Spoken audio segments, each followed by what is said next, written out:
Welcome back to OC Street Files.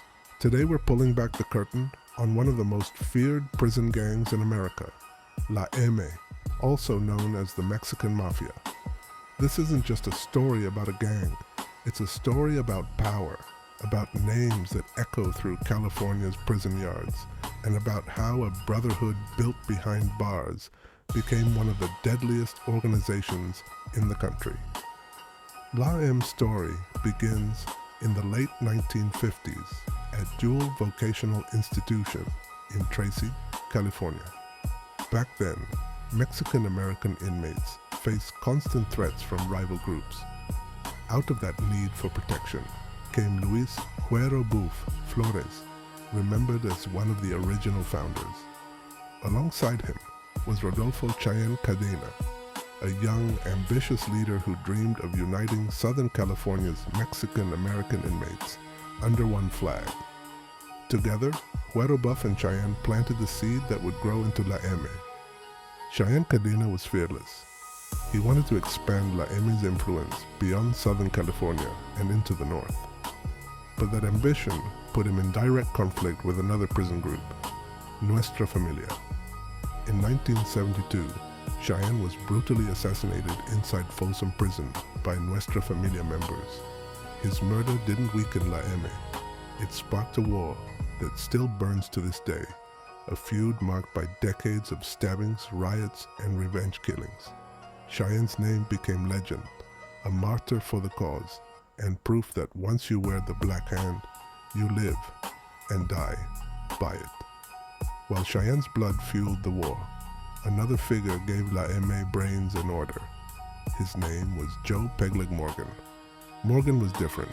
He wasn't even Mexican. He was Croatian-American. But in the world of prison politics, he became one of the most respected leaders of La M.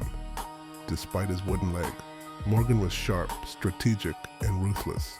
He turned La M from a survival gang into a prison mafia. Under Morgan's guidance, they controlled drug distribution, protection rackets, and a tax system that forced hundreds of street gangs to pay tribute. Pegleg Morgan wasn't just another inmate. He was the architect of a criminal empire that reached far beyond prison walls. Alongside Morgan were enforcers like Edward Sailor Boy Gonzalez. Sailor Boy wasn't known for business deals or strategy. He was known for violence. He was the kind of man who made sure orders were carried out, who brought the muscle that kept soldiers in line and enemies silent.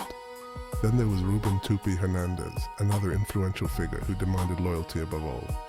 These men made sure the rules of La M weren't just written in ink. They were written in blood. One of the most powerful symbols of La M was La Mano Negra, the black hand. Members often tattooed a black handprint on their chest or body, a permanent reminder of their oath. The black hand wasn't decoration. It was a contract. Once you wore it, you were La M for life. Retirement didn't exist. The only way out was death. That symbol struck fear inside prisons and on the streets, a silent warning that the bearer's loyalty lay with the mafia, no matter the cost. La M's influence inside prison was total. They controlled the flow of drugs, ran extortion rackets, and decided who lived and who died. Even something as small as selling a candy bar in the yard needed their approval. They maintained the infamous green light list, a kill-on-sight order against anyone who crossed them. Associates, rivals, even guards weren't safe if their name hit the list. With the green light, La M showed that their control went far beyond steel bars. Fear was their greatest weapon, but their power didn't stop at the prison gates. On the streets, La M established a tax system.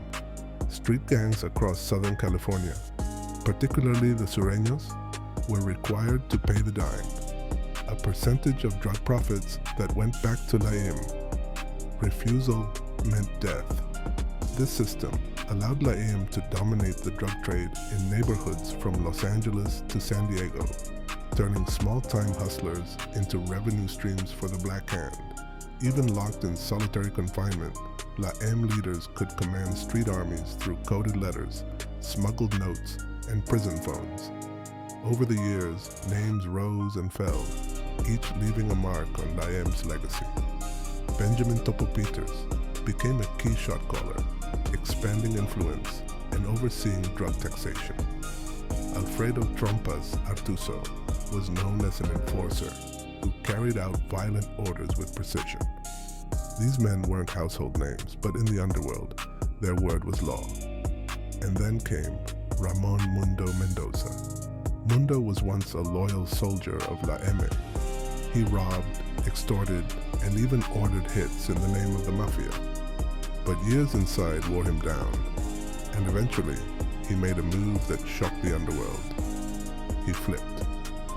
Mendoza became an informant, one of the most famous in La M history. He testified in court, exposing the inner workings of the Black Hand and sending carnales, brothers, to prison for life. For some, he was a traitor. For others, his story was proof that no one escapes the weight of La M without consequence. The war between La M and law enforcement only grew from there. The FBI, DEA, and local police launched massive crackdowns. In the 1990s, Operation Black Widow and RICO indictments aimed to decapitate the organization. Leaders were sentenced to life. Cells were locked down. Communication lines were cut. But every time law enforcement cut off one head, another rose in its place. La M adapted, proving itself as resilient as it was ruthless. Even in the 2000s and beyond, new names emerged. Rudy, Huero Shy Espudo became a high-ranking figure, orchestrating drug deals and extortion rackets while locked away. His downfall showed that La M's power wasn't ancient history. It was ongoing. Johnny Blackie Porras rose as another feared figure before law enforcement clipped his wings. And then there was Juan Boxer Flores, a former member who walked away and wrote The Mexican Mafia, a book that revealed secrets once hidden in shadows. Boxer's testimony and writing brought La M into the public eye like never before, showing the human side of a mafia built on loyalty and fear. La M's story is a story of names. Huero Buff, Cheyenne Cadena, Pegleg Morgan, Sailor Boy Gonzalez, Tupi Hernandez, Topo Peters, Mundo Mendoza, Huero Shy Espudo, and Boxer Flores. Each one represents a chapter in the history of the Black Hand. Each one shows how the organization grew, adapted, and survived.